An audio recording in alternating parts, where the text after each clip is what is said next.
which always also fits better with. So, though I see still a little bit of movement out there, I think we should slowly start with our first panel session of this conference. And for this, obviously, I would very much want to thank the Wilson Center for helping to make this possible and hosting us here. As for all the other people that helped us in develop where we are today. So this panel is about transatlantic issues in privacy policy. Why privacy policy? Just because it's one of the hottest issues that can help us also understand how policy and technology interact and affect our collaboration in R&I. So new laws, technologies, and all levels of public attention have raised the stakes, as well as the uncertainties regarding privacy. And what we see here with me is the people from the PICASSO policy expert panel that have been interacting with the other policy expert groups over the last 2.5 years to see what privacy aspects, security aspects, standards aspects, spectrum aspects have in relationship to all these areas. So we are really looking here to discuss constraints and opportunities for joint research, new challenges into compliance by design in a fast-changing world, and prospects for coordinated policy responses. So who's not here at the table? My name is Maarten Botteman, by the way. I've had the honor to chair this group of people in discussing these subjects. Not with us at the table is the co-chair, Mr. David Farber, Dr. David Farber, as he just accepted a new assignment in Tokyo? Kyoto. In Kyoto, at the Keio University as co-director of the Cyber Civilization Research Center. For those of you who know Dr. Farber, he's had a very distinguished career already. I think he's about 80 as well. And it's very good to see him and to have experienced him in this group with his continuous inspirational and young of heart ideas in the field. He joined Professor Jun Murai, who is also one of the internet pioneers at that university, to accept this challenge with a focus on cyber civilization. I thought it was very interesting that that position has been created in Japan recently, and very good to see that they did invite somebody from another culture and another background to join Professor Murai in running that. Also not with us is Ilkka Lakanyemi, who's been very instrumental in the development of Industry 4.0 in Europe and still is.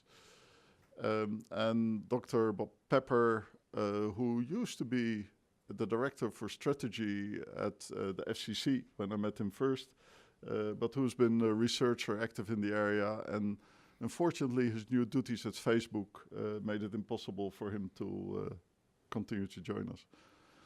Nevertheless, who is here with us is first and for all Jonathan Cave, a professor at Warwick University in economics and game theory, an associate of GNKS. We do a lot of good work together. And he's also Alan Turing Institute Fellow and a member of the UK Regulatory Policy Committee. Next to him, Avri Doria, researcher from Technicalities, but also with APC. Very international, global career, I would say, in aspects of technology and society. And she is with me also an ICANN board member. Next to that, Glenn Reichert, a founder and CTO of US Ignite, a relatively new organization, but got a lot of leverage and momentum already in creating community-driven networks with very high-speed quality. Previous to that, he was CEO of Lambda Networks. And he is also a Hall of Fame inductee. And last but not least, Dan Caprio, our local on the panel. He lives in DC actually. Co-founder and executive chairman of the Provenance Group. And actually we find that his work on IoT in particular brings him more often in Brussels than it brings me in Brussels. I live in Rotterdam, the Netherlands. So I would say that the most recent legislation initiatives make us very much aware that as researchers, we need to consider societal priorities. And I think otherwise we will and we should expect governments to take measures that are of legislative nature to backstop citizens' interest. GDPR is addressing an area of privacy that has been high on the research agenda for many years already. In the early 90s, there was a lot of research on privacy-enhancing technologies, privacy-enhancing methods, and everybody agreed that we really should do something about it. Admittedly, 20 years later, it wasn't fully covered, to put it in those words, which may have been one of the reasons why the legislation has been further emphasized and developed. So basically, I think for the panel, the ultimate goal is to recognize that we are on moving grounds and that how the world is run and how legislation is used will never be the same of how it used to be again. Technology is a big reason for that change, but technology impacts will also help to address societal challenges, and how we develop technology will be influenced by this, or is influenced by this. So another thing that is much more true now than even a couple of years ago is that we see ICT becoming an increasing part of the fabric of society. It's increasingly difficult to distinguish, like, this is cyber and this is physical, or this is cyber and this is real world. No, it's interconnected, it's interwoven, and I think that's a point that we take forward too. Very recent development, although not entirely new, is that national legislation may have extraterritorial impact. It's not clear for those newer legislations how compliance enforcement will work out in practice. But it's clear that this is something that we are confronted with and need to work and deal with. And last of not least, I think that we found that ICT R&I, so our research and development, research and innovation, is increasingly community-driven. And here, with community, I mean in communities of interest, communities of action, rather than communities as determined by physical boundaries or proximity. So, in the end, we want to talk about what does it also mean for R&I in practice. By the way, I thought that Ms. Tilbury's remarks about convergence accelerators was really inspirational. Wouldn't it be great if we would have mechanisms in collaboration that are easy to access for wherever we come from, recognizing that these societal issues are often those that are shared across the Atlantic too. And maybe we can have a very low step in activity where we can fund joint research without having to become too much administrative complicated. Just a thought, very new and entirely from my responsibility.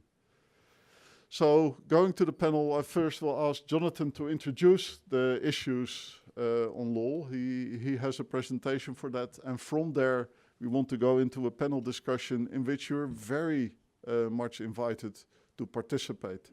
As we say nowadays, you're not just here to listen to us, you're participants to this panel too. Second round, after that, first we'll clarify, so the issues, the highlights. Second round, we'll go deeper into the issues, use some examples of practice.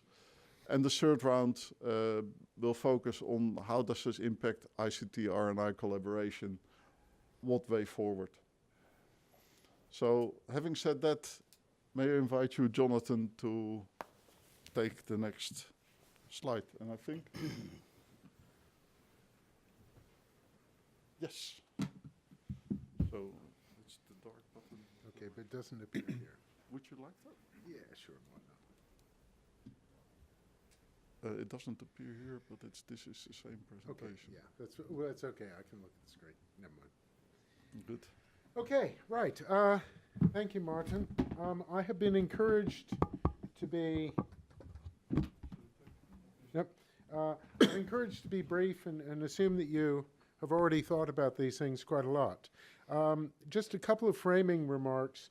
The first is that within the PICASSO project, the relation between the technologies and policies is meant to reflect a sort of two-way relationship in society, namely that a lot of policies make research and innovation either more difficult or more necessary, and that a lot of issues with which policy has to deal can in some cases be resolved or certainly changed by the kinds of things that research, particularly collaborative research, carries out.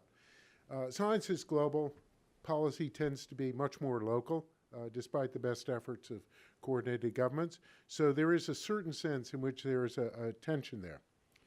The second framing remark is that the domains of policy with which we've had to deal in PICASSO, namely privacy and security and standards and spectrum and digital communities, are perspectives on a common problem. They're not separate problem domains. And moreover, they are at least proto-communities or communities of interest. And in that respect, just picking up on Martin's point about Dawn Tilbury's intervention, convergence acceleration is a good thing, but divergence acceleration is also very important, particularly in ICT domains, where all of us by this time have some personal experience, which we think we understand and shapes our approach to these common problems. And sometimes it's useful to interact with real experts so that you can move away from this kind of interdisciplinary fudge into something which has some greater degree of scientific rigor. So I like the idea of contact and connection. Not quite so keen on convergence, but that's just me. Another aspect, so when we come to thinking about privacy, privacy is interesting, I think, as a topic for this or as a kind of platform for this discussion, in part because it has this international dimension, driven in particular by the mobility of data, to which Peter referred earlier, and the dispersed notion of processing, and also because of the contest of interests between privacy from natural, let's say, commercial operators on the one hand, and privacy from governments, which is really the focus of why I chose the Cloud Act and GDPR as two sort of paradigms. But privacy is a kind of, it's a recent invention. Go back 200-300 years, and as you all probably know, it didn't exist in its current form. In some domains, particularly the European domain, privacy is largely bound up with data protection or data privacy, to give it a different name. Because the data can't be owned, that's largely a matter of governance, and some of the complications come from that. The US, on the other hand, in 4th and 14th Amendment jurisprudence, has some concept of privacy of the person. Namely, the privacy as a social mechanism is useful because it gives us a locus standi from which we can make decisions that have some normative significance for which we can usefully be held accountable. Because we have a legal and regulatory system that's based on people either making rational decisions, and GDPR is very much rooted in that, and or giving informed consent. And so the strengths and weaknesses of the system are bound up with strengths and weaknesses of that notion. Now, the other thing is that privacy and security can be seen as opposite sides of the same coin. Both of them are concerned with access to information or the things that influence people's action. And one of the things that makes privacy particular there is, at least in the European concept, privacy is a fundamental right. Peter called it a constitutional right. I prefer the term fundamental because it stresses the fact that this right is seen as having nothing to do with the laws or the constitutions or the mechanism of any government or any sort of mundane power. It's meant to be a characteristic of the human condition. Now, when you have a right like that, it emboldens governments, when they give force to that right, to make some really quite dramatic policies to enforce it, because they don't have to act within their mandate. They're acting out of a sort of greater truth. But the other thing is that we have a kind of commercial value to these data, which comes from their reuse, and yes, I know it goes on, So we have these data which have economic value, but unlike many other market-mediated kinds of things, there isn't a privity of contract between the people about whom the data are and the people who make money from using those data. And so therefore, there's a kind of tension between the commercial and the non-commercial aspects of it. Okay, now, the final thing I want to say is that, as mentioned, a large part of this, particularly GDPR, is to do with the concept of personal data. And it's worth reflecting, I won't give you a whole bunch of my ideas on this, on why we think that personal is an important concept and whether the data that we identify as personal, most of which were given to us by outside institutions, the better to index other things they know about us, why these things are regarded as important, why personal data have a particular characteristic. So one of the things I'm going to talk about is GDPR versus e-privacy, where that comes very much to the fore. So let's see what happens. Okay. So a couple of developments. You'll be able to see this slide, so I won't go through them in detail. There used to be something called the Personal Data Protection Directive. Now we have the GDPR. As Peter alluded to earlier, that transition from a directive, which in the European context is taken up into national law in ways that reflect local conditions, as opposed to a regulation, which takes effect in the form in which it's written across all the member states and has a regulatory structure, either a European regulator or national regulatory agencies, is important. It makes it more uniform in its application, more immediate in its application, and forces the issue. Among the things that have been important as it moves to GDPR, Martin mentioned scope and extraterritoriality. So one of the differences is that part of Article 3 of the GDPR, which provides protection for European citizens against the surveillance activities of foreign powers, one wants to think carefully about that, in particular because GDPR introduced, more or less for the first time, the notion that the focus of privacy regulation is not on where the data are stored, with the exception perhaps of Article 48, which is on data transfers, because that is an artifact. I mean, the technologies make that almost an irrelevance, and if you attach heavy law to it, you interfere with the way things like the cloud actually function. But rather, as with other criminal law, on where the effects of the use of that data are felt. So you can think about where the data are collected, where the data are stored, which is kind of an interim process, and where you feel the impacts. And that, I think, is a very useful innovation.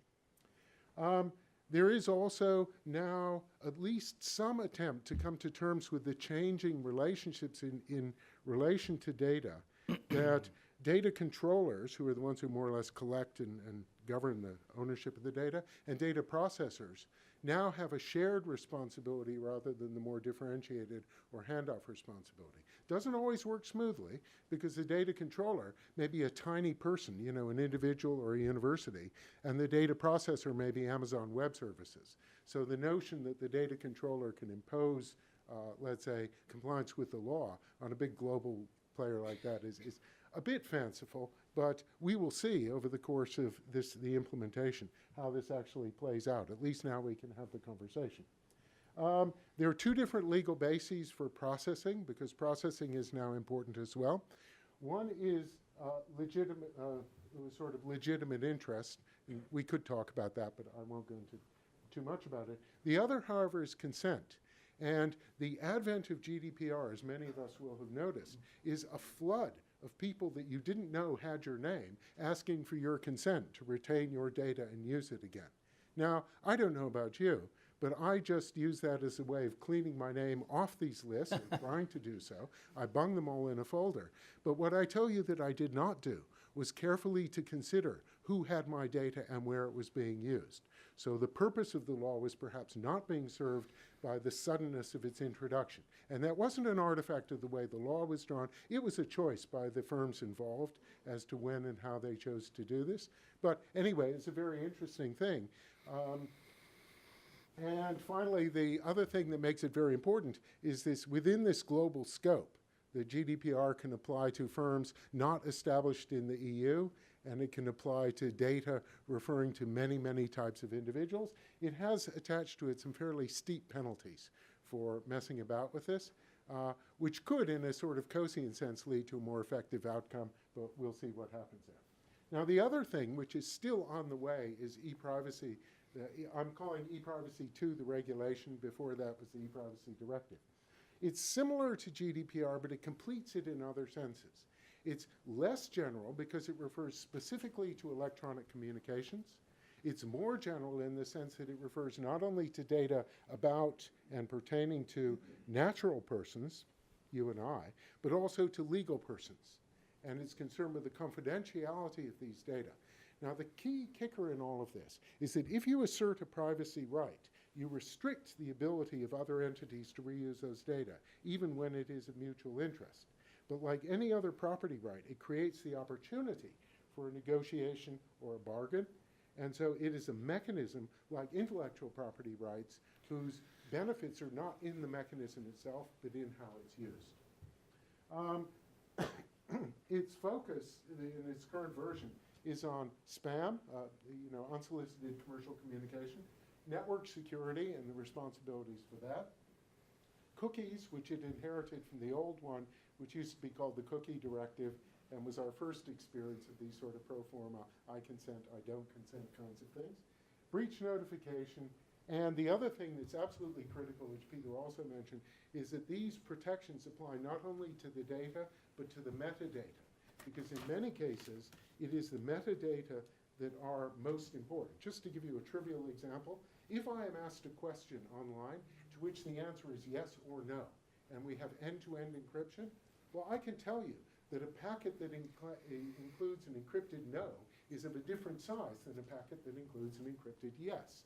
So the fact that there's encryption there doesn't necessarily, and it's this sort of higher level, who talks to whom and when, how do the flows work, that's where a lot of the real interests that are being protected by these laws take place. Now, on the US side, there used to be something called the Stored Communications Act. I'm in the US, so I won't make too much of this. But there was this thing tacked onto the end of the big spending bill called the Cloud Act, which people have been pushing for a long time. Oh, yes. Okay. Thank you. And the one thing is that it now changes the basis for access to the content of stored communications from a kind of warrant thing in which the government forces can come in and collect data to a sort of subpoena thing in which you ask the organization that controls the data to provide you with those data or access to it or the answer to a query about it.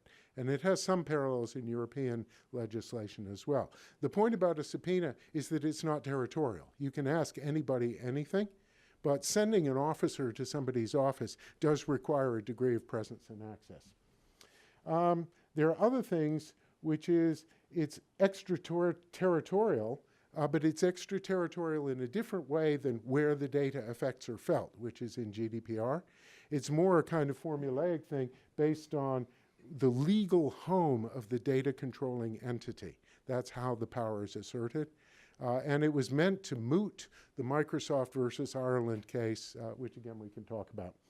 The three elements of it that seemed most important to me when I read it were the first, that it got rid of the Microsoft case, which was data stored in Ireland that were of interest to US law enforcement. And it creates a requirement to disclose the data. It requirements also to preserve the data and to back up the data. Now, this conflicts with some of the fair information processing principles. For example, store as little as possible only for the purposes you collected it and for as short a time as possible.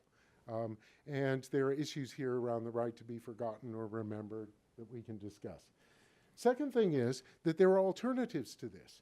The law was not set up to make US firms find themselves in violation of GDPR. So it is possible to quash an access request if the people involved are not US citizens and complying with the request would violate the law. But that's a judicial decision. It's not in the text of the law. And that is problematic from the European perspective, which takes a much more a priori position on the exercise of these rights. And so there are still open questions as to whether the two laws are at all compatible. And then finally, it's possible not only for the US to have this access, but for the US to make executive agreements with other nations that will give those other nations the same rights of access to data which are held. And so it could, in principle, allow certain parties to bypass their own home jurisdictions' privacy protections, which is why I thought it was an interesting element. Okay. Now, between the two, as I mentioned, there may be some incompatibilities. Shortly after cloud was entering into law in April, the EU announced plans for a fairly similar thing. And so we see this emerging divergence of views between protecting against commercial access and protecting against, let's say, government access.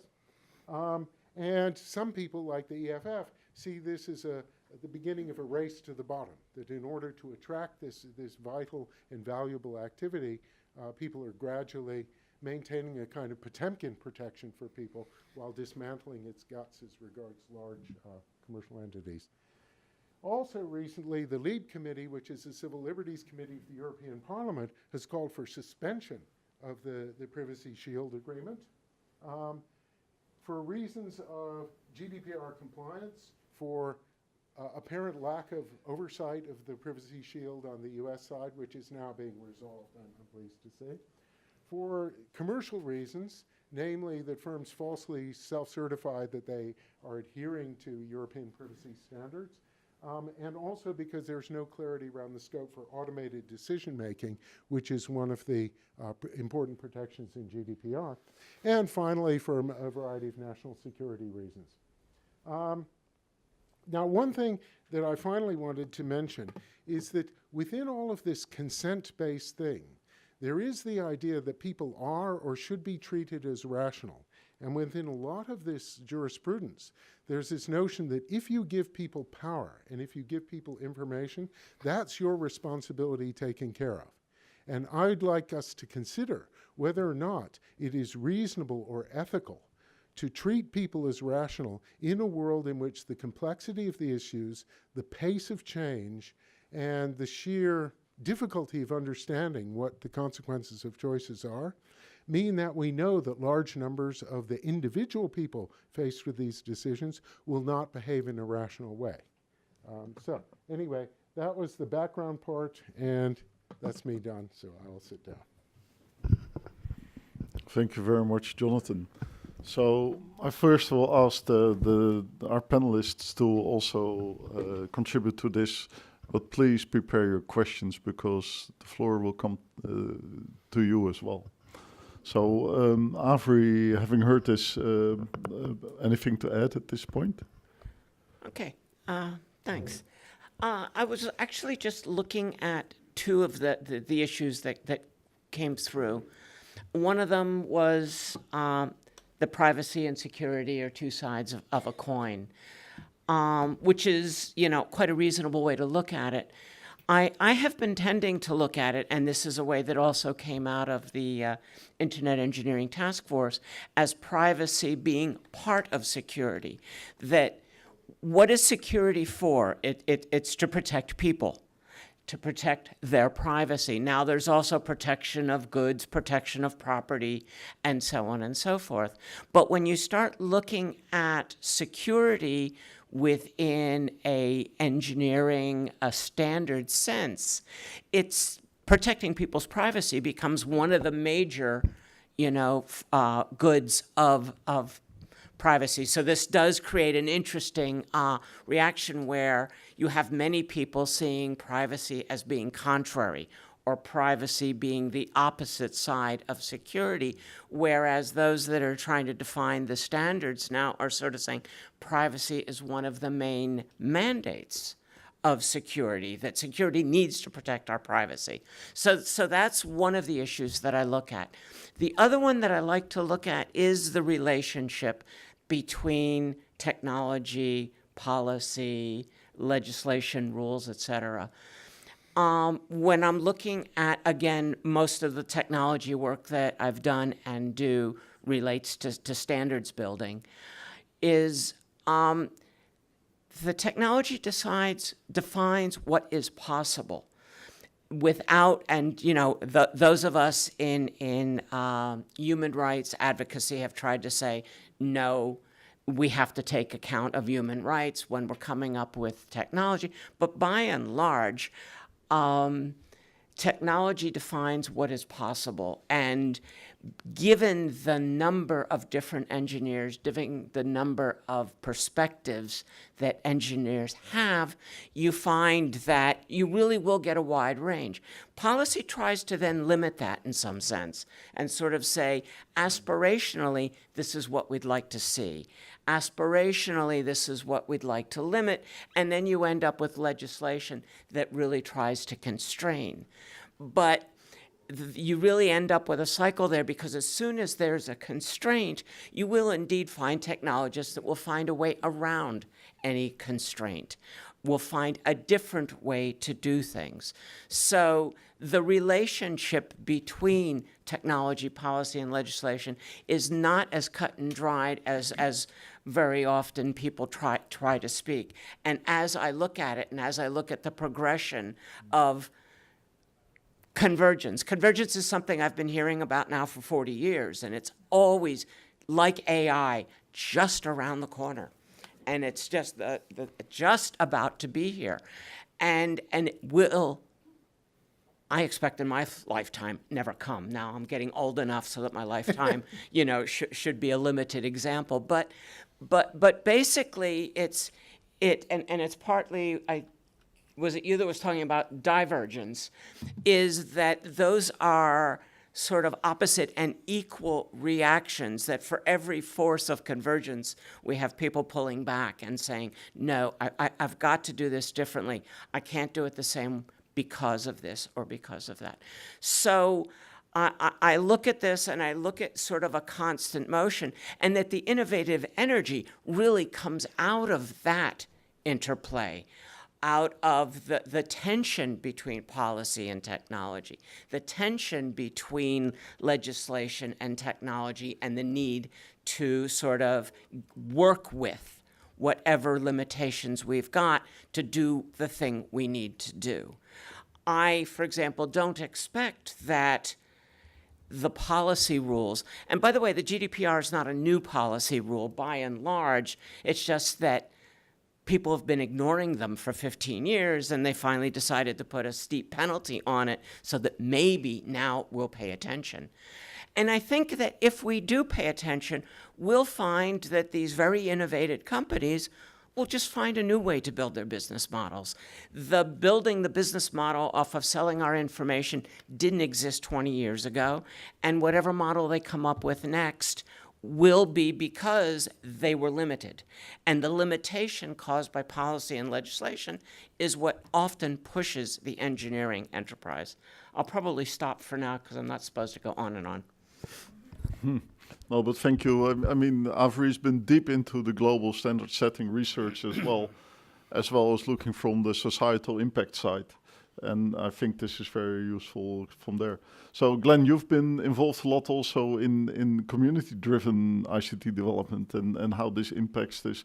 Do you recognize the growing importance of this, or is it changing? How does that relate to what you see here in terms of policy development?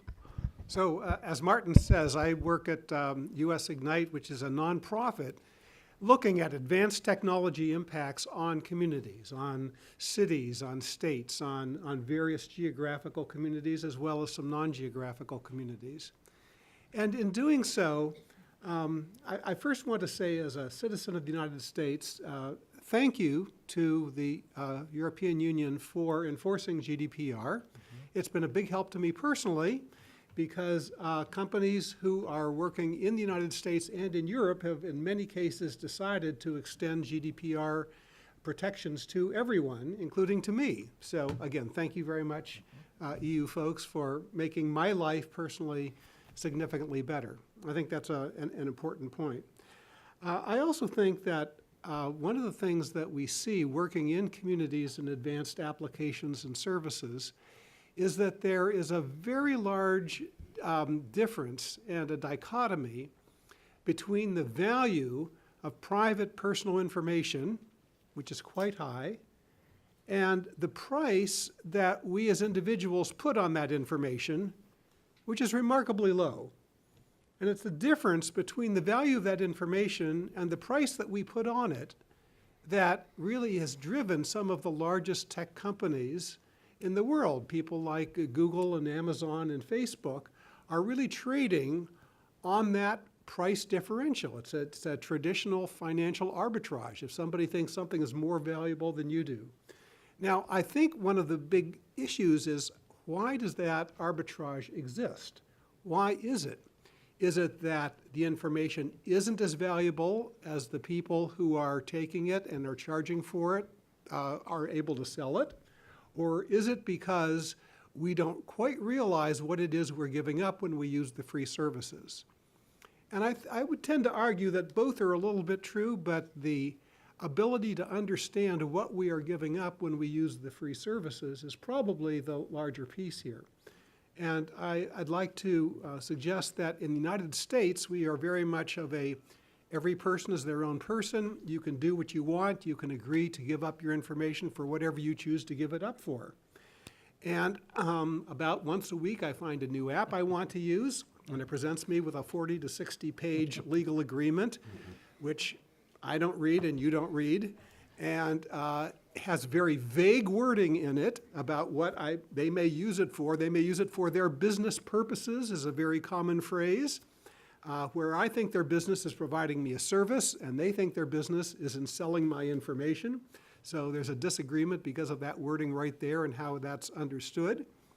And it proceeds from there. And one of the interesting things is that we are now building some major world economic companies on this arbitrage. So the privacy that we don't realize in some cases we're giving up is actually powering very powerful commercial organizations in lots of countries. Very big companies in India, in China, in the EU, in the United States, are all trading on this difference of the value and the price that we attach to our privacy and our personal information. And I think one of the things that we can do as an organization and a cooperation in a transatlantic sense is to think about what is the role of government in modifying that. I think in the EU, there's a much larger attempt to try to understand what that is, educate the populace, provide some protections, put them in place. In the US, there's certainly, at least at the moment, very less of an inclination to go do that. But it's the challenge going forward, and institutions like the Electronic Frontier Foundation, which Jonathan already mentioned, are very active in trying to take a look at that tension that exists. Yes, thank you very much. And what does it mean for technology development? It's clear there's an interaction there. Then, if we go to you, I mean, I know you're full American and a lot involved in what's happening here, but you also spend a lot of time in Brussels. So from that perspective, you're quite deep into what one thing means for the other in terms of technology development and these kind of legislations. So what did you hear? What did you see in addition to what has been said already? Well, thank you, Martin, and thank you for including me and then inviting me to join the panel. I thought Jonathan did an excellent job outlining the issues. My company, the Provenance Group, we help senior corporate executives and boards think about. We're having this discussion about privacy and security, but we help companies think about privacy and security together holistically as a matter of risk management. And so a lot of that in the U.S., especially on the cyber side, there's just been a tremendous amount of work done by NIST and the cybersecurity framework. So we find that as a matter of cyber to be very helpful in explaining how you manage these risks, holistically across companies. The other thing I want to mention before I comment is we're also part of another EU-US project called AEGIS, and the website for AEGIS is www.aegis-project.org, and what that is, it's related to PICASSO, and there's another project called Discovery, which is ICT, but it's specific to privacy and cybersecurity. We're at roughly the midpoint. It started almost a year ago, and what we're trying to do is to sort of have a a dialogue at a higher level of cooperation around privacy and cybersecurity, where we're talking about transparency and shared values. And one of the things that we've done so far that's been very interesting is that was a design studio or design thinking with the Rhode Island School of Design, an event here in DC in March. And so that's all very helpful, because we find these Horizon 2020 projects to be especially valuable now. They're really more important than ever, as we're seeing just more and more friction at senior levels, and so the communication that we have is that much more important.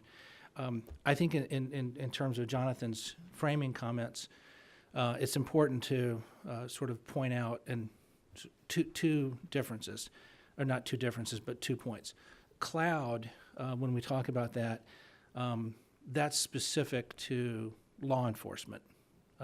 GDPR is much more related to commercial.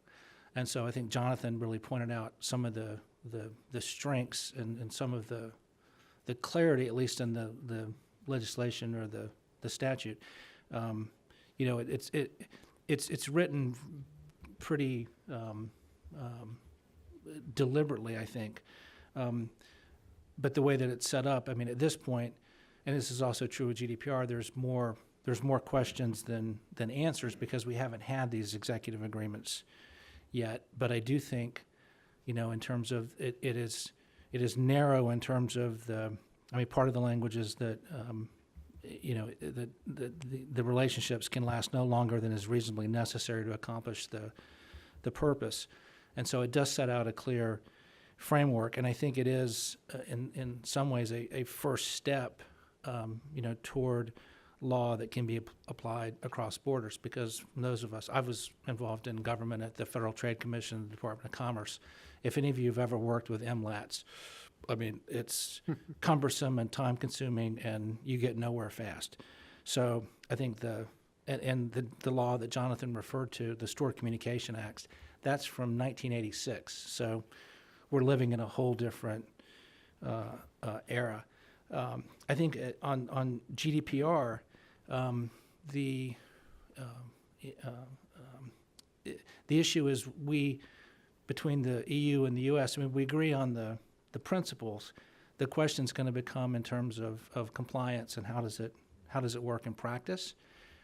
And we're seeing GDPR really has kicked off. I mean, we've been having this long discussion in the U.S. about legislation, but I think come the next Congress, I mean, privacy finally has staying power, whether it's because of net neutrality, because of there's a ballot initiative in California. It's on everybody. There's Facebook, Cambridge Analytica. It's on everyone's mind.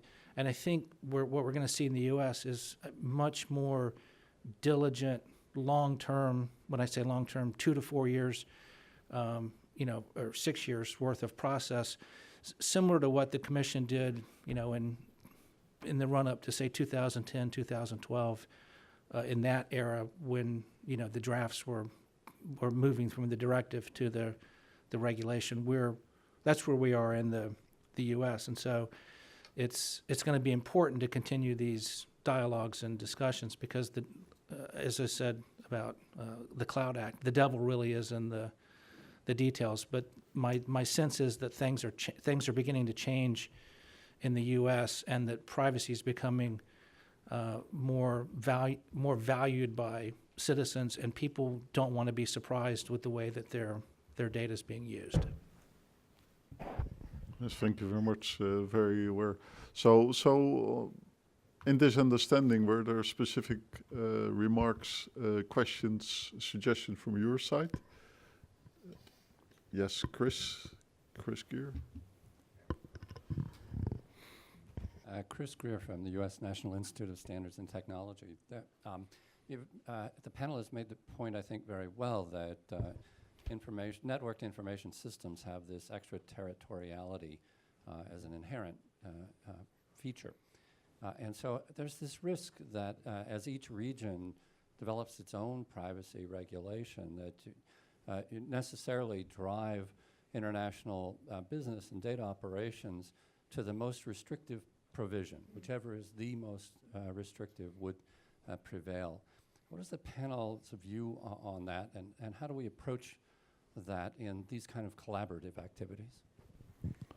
Okay, thank you for that one.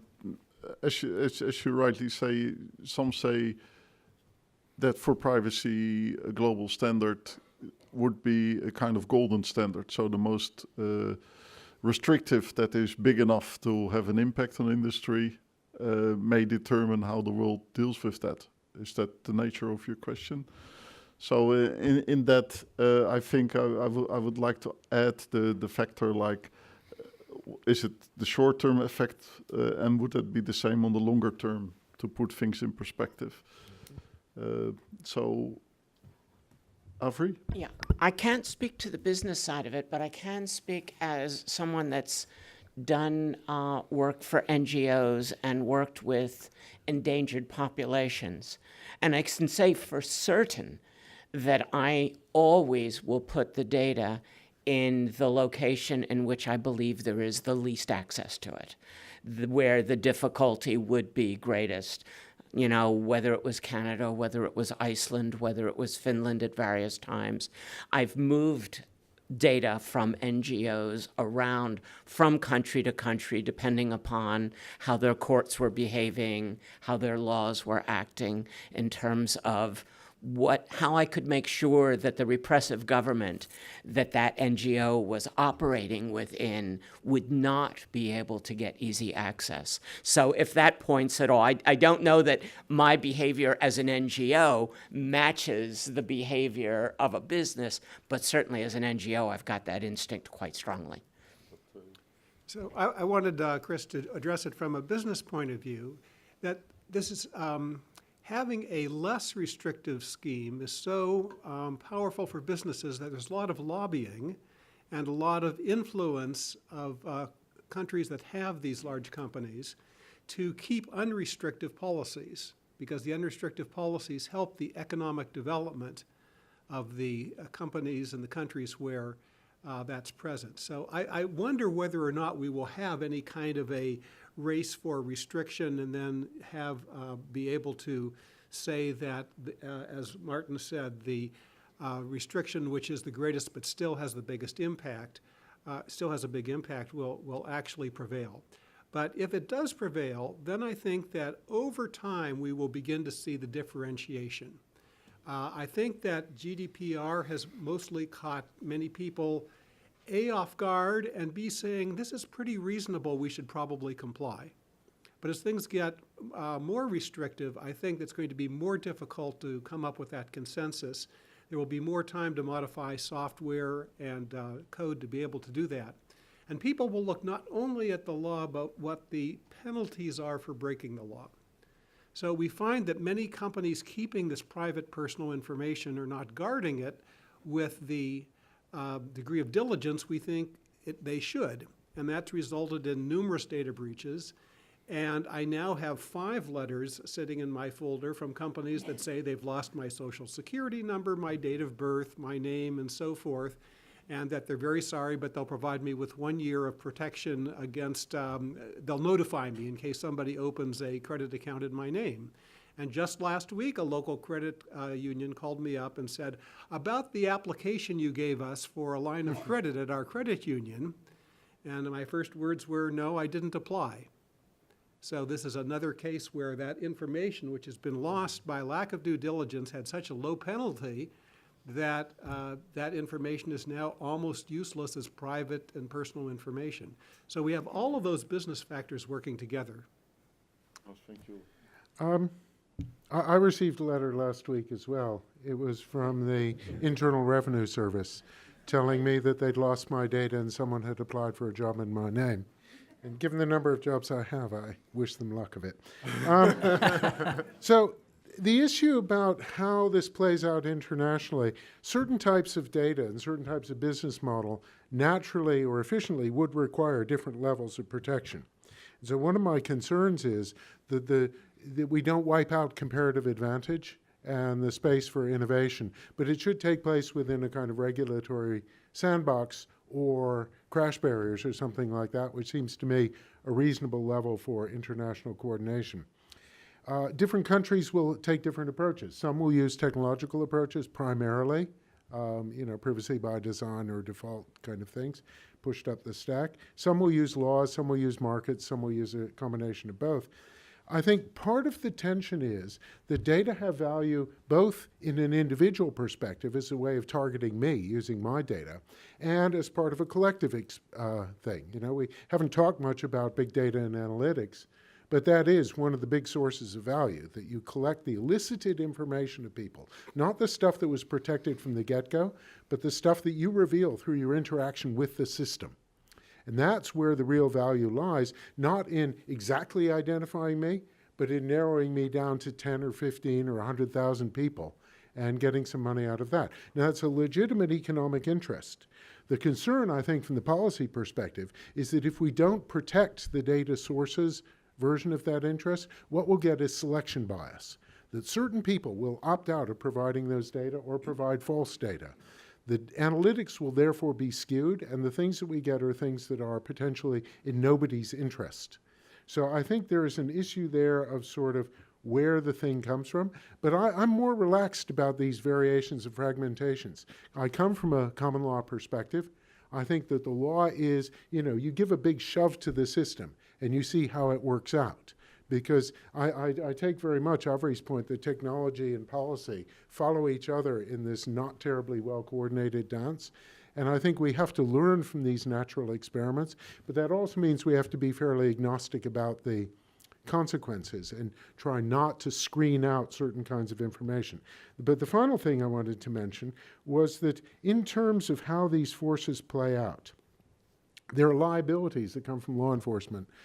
These will have chilling effects. You can see this already with cyber insurance, for example, where the cybersecurity insurance firms are prescribing certain coding practices, each of which may be beneficial, but will inevitably lead to security monocultures, which have a sort of collective vulnerability. But in all of these markets, particularly the information markets, the data analytics markets, to me the danger is not one of NGOs or of civil human rights or of communities or of the economy per se. It's one of competition and competition policy. These markets have huge network externalities. They tip into dominance by a few large entities that are almost impossible to control. Those entities realize that they control. My reading of Zuckerberg's appearance before the European Parliament and also before the Senate was that it was a plea for regulation. I mean, he couldn't bring himself to say that, but in a certain sense, what we're saying is that just exactly as Peter mentioned, that if your behavior and your ability to act go at variance so that people don't opt away from large data entities whose behavior they don't like, then market forces, by definition, which work through consumer switching, won't resolve the problem. Regulation won't resolve the problem either, but a combination of the two, a regulatory floor, can allow these sort of community or market forces to work to grope towards a kind of solution. So I foresee a variegated future in which there will be different domains that have different rules, hopefully efficiently distributed, but that it's not entirely haphazard and it's not a kind of artificial. Yeah. So just one point real quick that actually I think it joins on to Jonathan's point. One of my concerns about GDPR is I mean, and having said that we all agree on the principles, but is the cost. And so that I read Microsoft publish this, that they have 1,600 engineers working on GDPR, which is great if you're Microsoft or if you're Google or Facebook.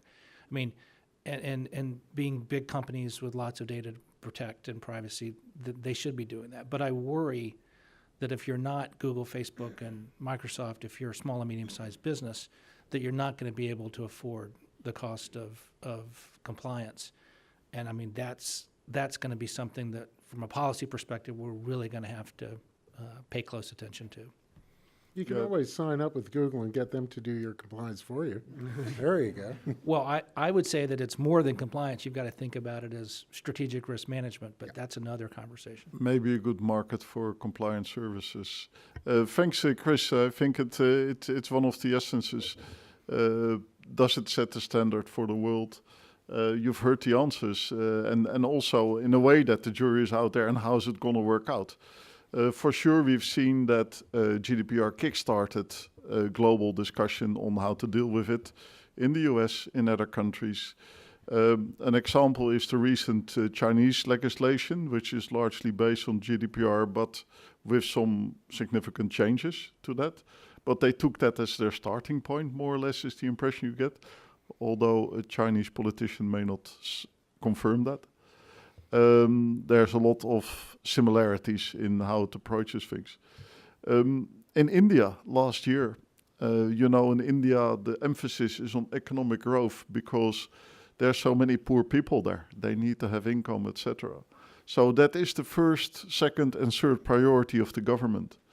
Nevertheless, when talking with Indian ministers, cabinet ministers, they also become aware that privacy is a different issue towards the future, where our society is increasingly digitized, which means that the impact of not taking privacy as a serious instrument may be much deeper in the future than it has been in the past.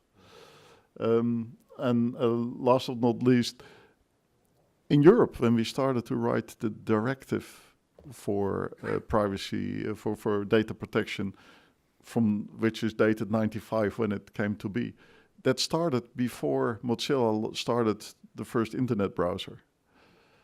So you can see how the internet browser and how internet developed was not taken into account with this, in principle, technology neutral legislation, but technology has changed the way society is operating. Now, when we started with the regulation and also the basis for the regulation, at that outset, we weren't that aware of big data and its impact yet, as we know now. And as we know that artificial intelligence, so autonomous acting and learning applications may further affect how any data, maybe even of that heat sensor out there, can link that to you as a person and help to describe the story of your life. So in a way, it's important to realize that the framework conditions are constantly changing as well. So from that, just taking back also to the panel and to you in the room, very welcome to comment on this as well. Would it be fair to say that technology development can less and less rely on legislation to guide them? I mean, in a way, it always used to be like that. But because of the speed of change, it's increasingly the case. Well, technology is capable of implementing pretty much any policy that would make business sense for the company developing that technology. So, for example, one of the things that could easily be done is that I could have my own personal identity generator that generated a very large random number that I would know is mine, but Aubrey wouldn't know is mine. So I could very easily give a different one of these numbers to every business relationship that I have. They would not be able to easily correlate my information. Now, of course, if I also give them my telephone number, which everyone asks for, and your apps all ask for permission to know what the telephone number on your phone is, then they'll just look at the telephone number instead of this big number that I give them. But that all has to do with a combination of the business motivations and what powers we give technologically to individuals versus the companies that work with our information. And so I think that we could pretty much, as technologists, putting on my technology hat here for a moment, make whatever policy is going to make both business sense for me, complies with the rules and regulations I need to work with. I will say that my own personal observation is that technology is way ahead of compliance and governmental restrictions and even norms and understanding of what the data is being used for and how it's being used. I think Jonathan referred to Mark Zuckerberg's testimony, which didn't even get into the many ways in which Facebook uses, sells, trades information with lots of other countries and lots of other companies. And I think it's that business being so far out in advance of general understanding, governmental understanding, and way ahead of the rules and regulations. So we're in a catch-up mode here, trying to figure out what the right policies should be. But when we do figure out the right policies, molding the technology to match those policies will not be a big issue. It will take some time because there's a lot of stuff already out there, and we need a transition path to get from here to there. But I don't think there's any technological barriers to giving us whatever we can agree on as a society, as a set of businesses, and a set of nations working in a technology which is inherently, as Chris pointed out, extraterritorial. Yes, just to clarify also, I think we already see that the Facebooks, the Google, that they try to come to a higher level of self-regulation to prevent they get in trouble in 195 or how many countries are there by preempting that. So that's the other side of the coin. Jonathan? Yeah, okay, here I'm speaking more or less as a game theorist. One possible good reading of this tension is that policy is forced to become what it should always have been, namely principles-based. Mm-hmm. You can't do it in terms of specific instances. But I think the same thing must be true for this other thing that's changing very rapidly, which are business and service models. Yes, it's true that Google cares when we make them care.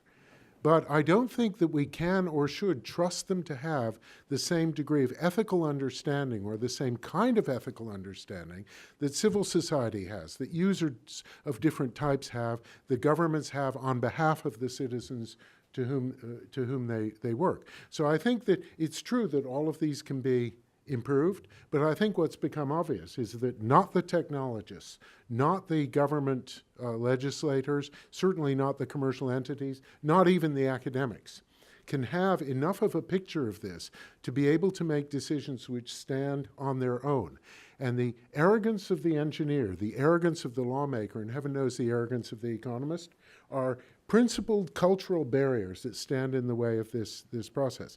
The other small thing I wanted to say is that this is a kind of plea for, it comes back to the joint research issue, because it pleads for a kind of interdisciplinarity, which is not necessarily focused on solving a specific well-defined problem, but in addressing what we used to call a problématique, where you put people together who have different responsibilities, different perspectives on the problem, and they grope together towards a kind of workable solution. It's not a problem that we're going to be able to fix, and it's not a problem from which we can reliably and consistently make money.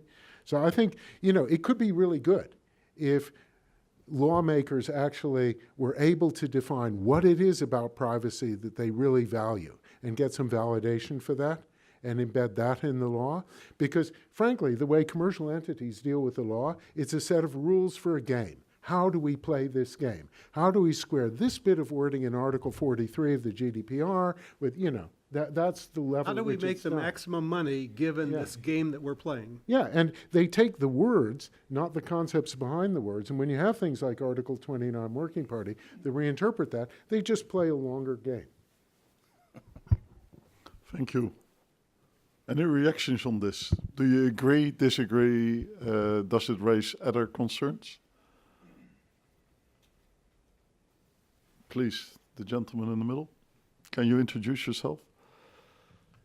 Yes, my name is Cameron Vasquez. I'm a recent graduate of Miami University studying transatlantic relations, so I'm a little bit new to the whole, the nitty-gritty on ICT, but a question that did strike me from something that Glenn and Jonathan both said was the value of data to the individual versus the value to a company that's sort of mining that data, and the disparity that exists there, and then sort of applying that to the game theory of there's different playmakers, like the three, the government, the individual, and the company, and the incomplete information that the individual has, and perhaps the government, depending on the situation, and then how you would sort of resolve this. Whose job is it to resolve this? Is it the individuals? Is it the companies?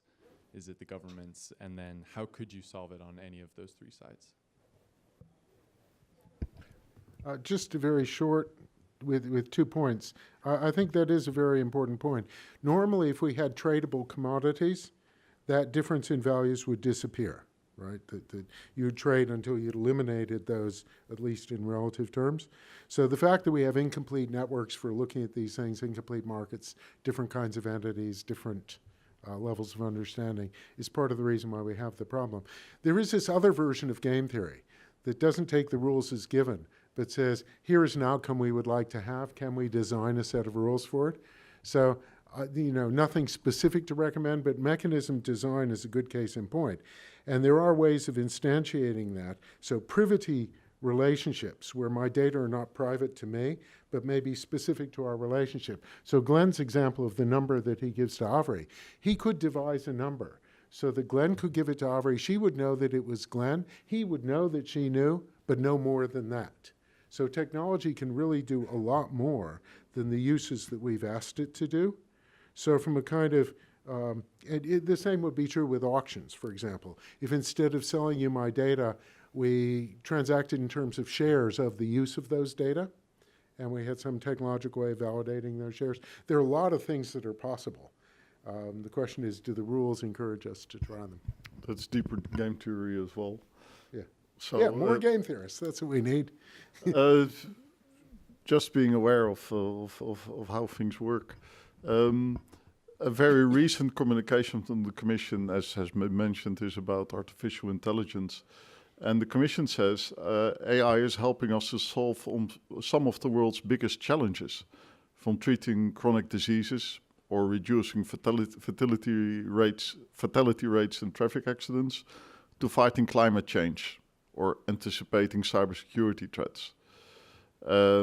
And they state that this is how the EU can make a difference and be a champion of an approach to AI that benefits people and society as a whole. This is also to do with data, how we use data and how we protect data. I was on a panel with GSMA in The Hague on privacy and security, where the first speaker was somebody from the UN talking about the importance of data for exactly that, diseases, fighting, and access to those data. So how to find a way in that is very important, that we don't limit the richness that data have to provide in these kind of challenges, addressing sustainable development goals and things like that. At the same time, still protecting the individual. One of the examples of technology you didn't mention is, for instance, cryptography is a clear example there. When I joined the European Commission in '95, we hardly used email, and my first email address at the European Commission was a CompuServe address. Then I think I won't get the Commission in trouble to say that we started using PKI, whereas it was forbidden to export that from the US at that moment for security reasons, national security reasons. And nowadays, or even 5 years ago, there were a lot of concerns about cryptography for protecting data because of law enforcement having a hard time with that. So with all this, how can we use technology to make sure that all these data can be used for the good and maybe in predictable ways in AI, and still can protect the societal challenges like privacy, human dignity, etc. That's just the very last round of comments, by the way, Avery. Just wanted to give a quick point on that. At the most recent Internet Engineering Task Force, we actually had that instance where basically there is a new TLS coming through, a new cryptographic that wasn't crackable. And there was a really strong, at least not crackable yet, there was a very strong pressure against the IETF standardizing on that and putting it out. Fortunately, you know, the community of the IETF said, no, we're going ahead with it. But indeed, there is that very strong, you know, conflict there of do not standardize anything that we do not know how to crack because of law enforcement.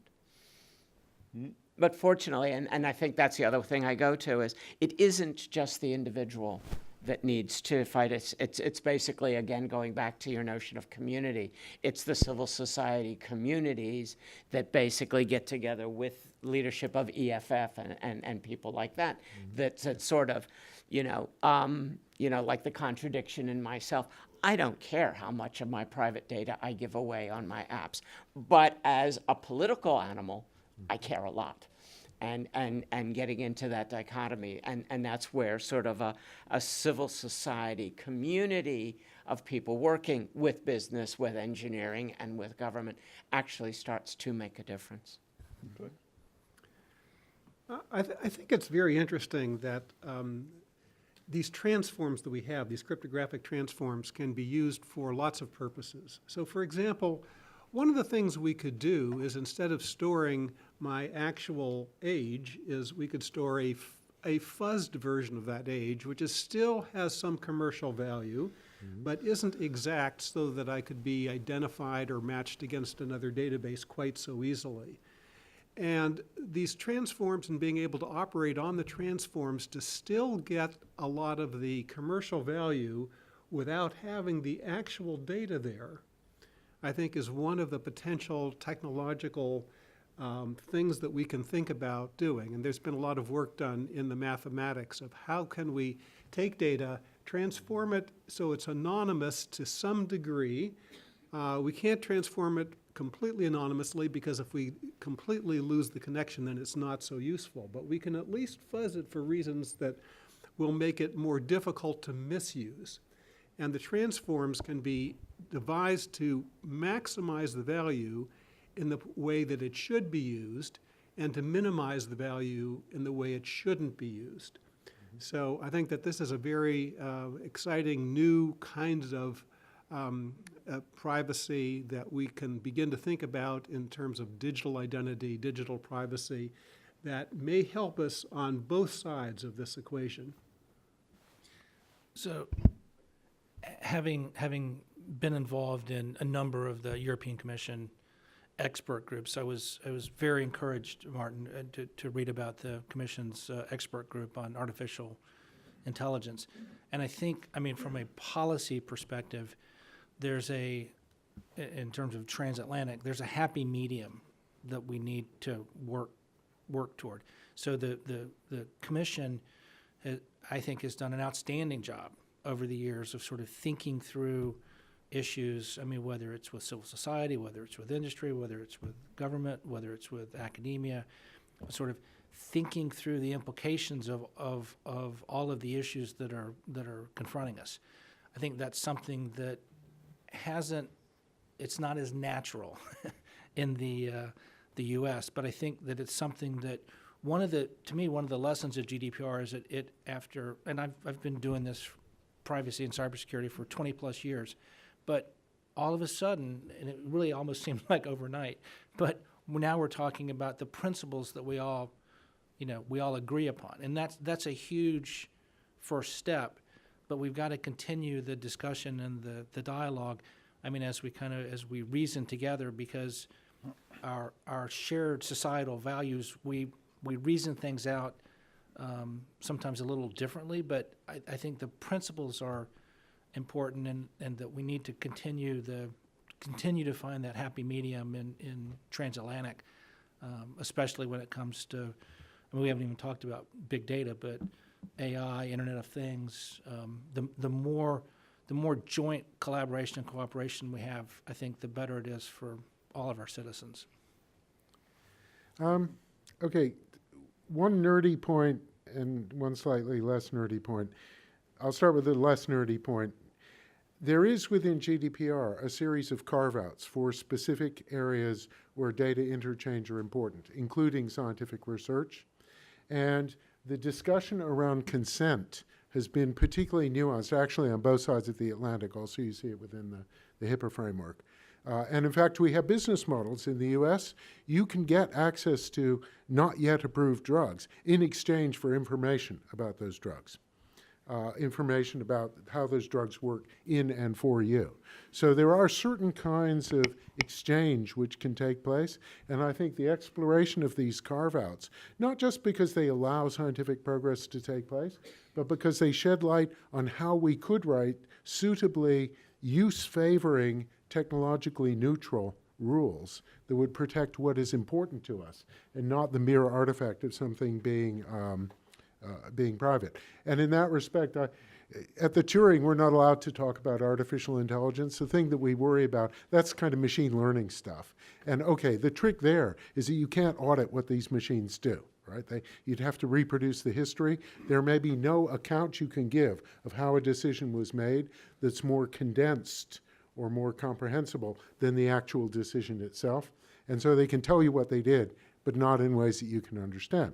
Rather, it's artificial general intelligence, which is this emergent property of these networks of algorithms that we kind of worry about. Oh, sorry, that got a bit nerdy.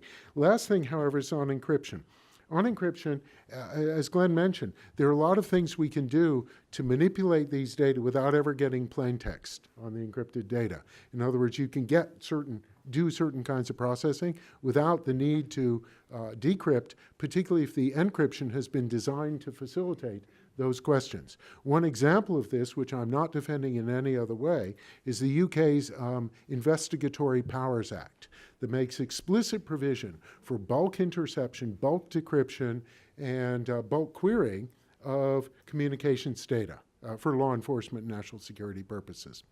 Now, the key point there is that after a bruising fight in the House of Lords, that was changed from you have to provide the law enforcement authorities with the data to you have to be able to answer certain specified and judicially approved queries about those data. Now, it still doesn't protect the end-to-end encryption where the ISP can't see your data, no one can see your data except you. But at least it puts an auditable bulwark between the essential privacy interests of people. And in a certain sense, we see this also in privacy, that in privacy scholarship, we now talk about differential privacy. Right. With what probability am I identified? How securely am I identified? And the final thing is, since everyone's been swapping war stories, back when I was a graduate student at Stanford, back in 1977, someone was working on trapdoor algorithms. You know, these sort of algorithms, it's really easy to put the data in, hard to get it out. And he'd been doing this for the NSF, but it became of interest to the NSA, which told him that his work was classified. And in a very kind of academic thing, his immediate response was to call a seminar. And I saw that as a young graduate student back in '77, as I say. And so these issues have been around for quite a long period of time. And I think that it's not just the different knowledge of these communities, but it is their cultural attitudes towards attempts to respond to emerging problems and crises. You know, I'm not saying the NSA was wrong to be worried, but I'm saying that in the end, we can look back on this messy collective system response and say that we have made some progress. Yes, thank you very much. Realizing time flies. We have, I'm sorry? we have a hand up there. Well, a quick question then. If there's time. For a question, there's time. I don't know how much time we have for an answer. Yeah, that sounded like my friend Marty Hellman, that story, but I think his was with the CIA, not the NSA. But here's a question. You mentioned there's this incomplete market and incomplete knowledge between government and the individual and the companies that are monetizing this. And the way it works now on your cell phone is these arbiters of the information quickly do a bidding action to put what ad you see. And so have you heard of any ideas, or could this maybe make the market more efficient, where we as individuals see that monetary value of our information come back to us in a form of micropayment? In other words, you make the market more efficient if you suddenly open it up and give everyone the reward in some way and level the playing field, and that makes an efficient market. Take what's going on behind the scenes between the few companies that are working together and democratize that. As their thought, that would certainly make the market efficient. It would also make everyone aware of the value of their information. I wouldn't make everyone aware of Very the value short, please. of their information because you would only return a fraction of that. And there have been actually a couple of companies that have been founded on that principle. And they haven't done very well so far, partly because they're being very stingy about the portion of the money that goes back because they want to keep the difference in return for providing you this little tiny service. I happen to have a Verizon cell phone. Verizon has a program called Verizon Rewards. If I sign up for it, I get points, and after I get 10 gazillion points, I get a free balloon or something. I'm not sure exactly what. But in the fine print it says, in return for signing up for Verizon Rewards, I hereby give up any right to my information, and then you can use it for any purpose that you choose.